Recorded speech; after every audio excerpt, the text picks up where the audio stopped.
Hey there, welcome back everyone, and if this is your first time joining me and you haven't seen this channel before, you're going to find videos that are about home buying, home finance, mortgages, saving money at home. Pretty much, if you're a homeowner and you care about money, then this is a channel for you. This is not about investing in the stock market, or I won't talk about that at all, except for maybe a couple of anecdotal comments about a couple of things that have probably lost me money, which I'd share with you, but that's not really what I'm going to focus on. But anyway, we're all trapped at home, and it's Sunday, and the weather's horrible.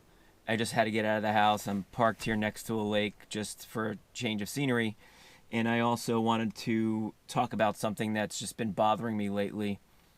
And it's the number of inquiries or phone calls I get from people who are looking to purchase a home, which is great, but get really upset when you kind of, in an indirect way, show them that, they're likely not ready yet.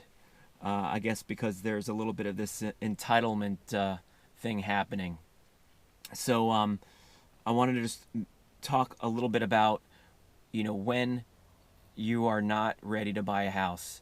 And if any of these apply to you, then I'd say strongly think about this. So I get a phone call from someone who is essentially days out of their bankruptcy, and they want to purchase a home.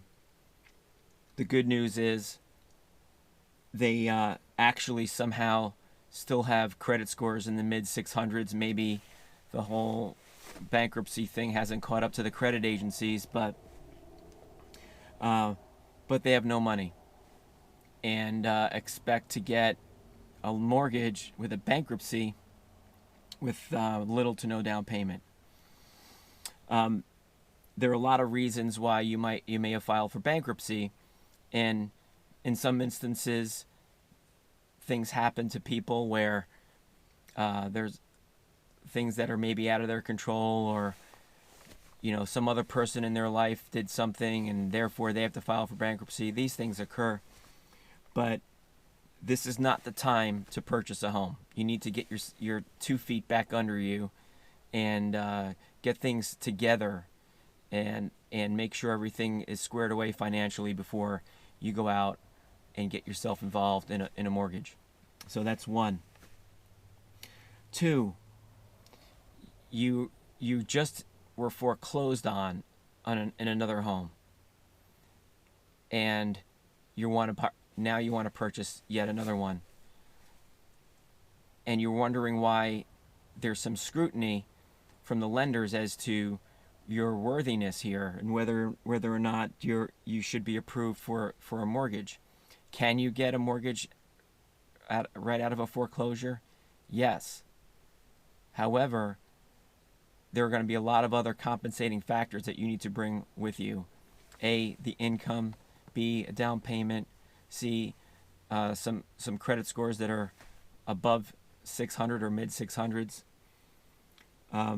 Too many individuals right now are trying to get a mortgage when, quite honestly, they have no business getting into another home. I mean, if you couldn't make the payments on the one that just got foreclosed on, then why would anyone think that you are ready to establish yourself and make the payments on another house now?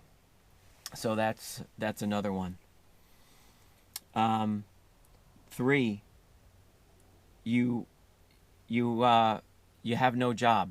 That happened yesterday. Someone came to me with literally no job and couldn't understand why they couldn't get a mortgage. So there's something called the ability to repay rule. Lenders need to make sure there's something that says there's money coming in and you have the ability to repay the mortgage. If you have no job, you're not going to get a mortgage. It's simple. I think I'm up to number 4. You have no down payment, you're not a veteran and you don't live in a rural area, you have nothing, you have $3,000 maybe to your name, and that includes closing costs and reserves. And the only reason why you feel like you want to buy a house is because maybe the payment would be the same or less than what you're paying for rent, and therefore you feel like you should own a home. I can make the rent payments, so I should own a house. And I guess on the surface, in simple terms, I guess that makes sense, the way you would think about it that way, but there's a lot more that needs to be considered before someone's going to loan you thousands of dollars to purchase a home. And so with that said, forget about the foreclosures and the bankruptcies and all those other things. If you don't have that much money to your name, you really need to get yourself well established, and you need some time to pass. You need to build yourself a little bit of a bankroll. Make sure you have plenty of money set aside, not only for your down payment, your closing costs, and your reserves, but not just the reserves that the lender would require, a few months reserves of your mortgage payment. But, if anything should happen, whether it's, job loss, an unforeseen medical emergency, your car's transmission goes and now you've got to spend $1,500 for that. If you don't have the money set aside for all of these things that could happen, then you shouldn't buy a house, because these things are going to happen. When you buy a house, you're going to find things like the furnace goes or some other thing. You might need a new roof one day, or who knows what. Where's that money going to come from? All it takes is for one thing to happen in your life, and now suddenly you're not making the mortgage payments. So if this situation where you have little to no money applies to you, and you're trying to buy a house, unless you have some relative that's willing to gift you a lot of this money, I would recommend not buying the house right now. I would recommend doing what you need to do to build yourself a little bankroll, and whether that means, getting a second job, getting a better first job, cutting back on all of your expenses, don't have cable TV with all the pay channels, you don't need the new iPhone or Android, start really taking saving money seriously. And then the other thing is once you've got that mindset and you've established a habit of doing that, then when you do become a homeowner, you'll maybe always be thinking in those terms of watching what you spend. So if you want to buy a house and you don't have a lot of money right now, save your money. Don't go out to eat. You don't need all those other things. Get yourself enough for a down payment. And look, you can do 3.5%. You can get an FHA loan. Well, the way it stands today, you definitely need at least a 620 or 640 credit score today for that, because a lot of the lenders have raised their standards. 3.5% down, a few $1,000s for closing costs and reserves. And rather than do the lender reserves, if there's any way possible, you could have 8 months reserves. That's my rule. I would say shoot for that before you're ready to start looking for a house. So I hope that this video doesn't make some of you angry and hearing some straight talk, but I think that everyone needs a little straight talk once in a while, and everyone shouldn't be a homeowner at the specific moment in your life. Everyone can be a homeowner once you're ready for that, and once you're ready, then I think you can speak to a lender and see what your situation is, work on your credit.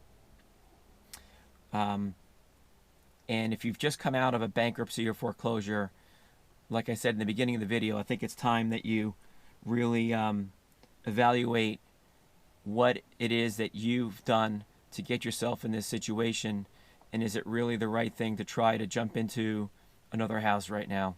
Because chances are it isn't. In my opinion, is that it probably isn't. And take some time to basically set yourself up to do it the right way the second time around. So thanks again for watching. I have more videos coming. I'm sure you want to comment down below, especially if this is something that this topic is hitting too close to home and you're not happy about hearing what I have to say. But that's fine. Leave it in the comments below. I'd appreciate if you hit that subscribe button so you can hear more of these comments in the future. And look forward to the next video in the next day or two. Have a great day.